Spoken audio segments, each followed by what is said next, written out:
Patuloy ang ginagawang konsolidasyon ng Department of Education o DepEd Region 2 kaugnay sa mga nasirang gusali sa Calayan at iba pang lugar sa Cagayan matapos ang pananalasa ng Bagyong Nando.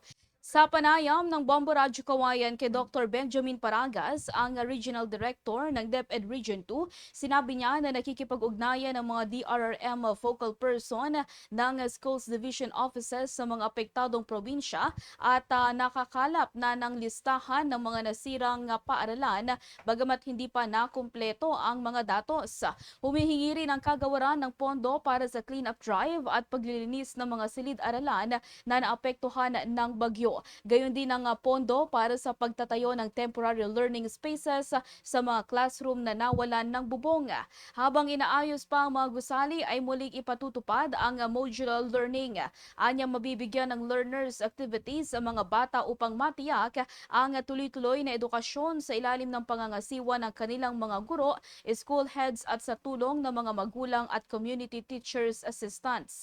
Ipinunto rin ni Paragas na mga temporary learning spaces ay nasa disenyo ng modernong tent na mas matibay ngunit pansamantala ay maaari ring gamitin ang mga barangay hall o iba pang pasilidad na malapit sa mga apektadong paaralan habang hinihintay ang pondo mula sa Central Office.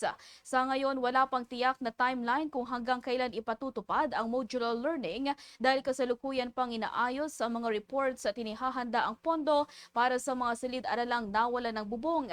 Wala pa ring inilalabas na initial amount dahil pinapakompute pa ang kabuang bilang ng mga silid na nasira.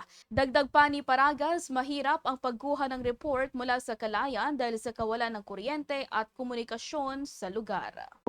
Ang initial na sinubmit ko ng report ay maghihingi tayo ng pondo para sa clean-up drive, paglilinis sa mga classrooms na affected, and at the same time, hihingi tayo ng pondo ng pang-temporary learning spaces para sa mga classrooms natin na kinakayan ng bubong, no?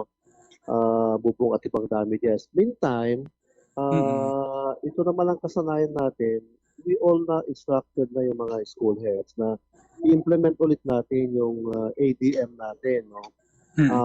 Magmo-modular yung mga bata at mabibigyan sila ng mga learners activity sheets. At iyan ang ulat mula rito sa Bombo Radyo Kawayan. Para sa Bombo Network News, ako si Bombo Jamaica Barbas.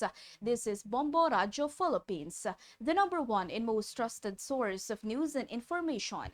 Basta Radyo, Bombo!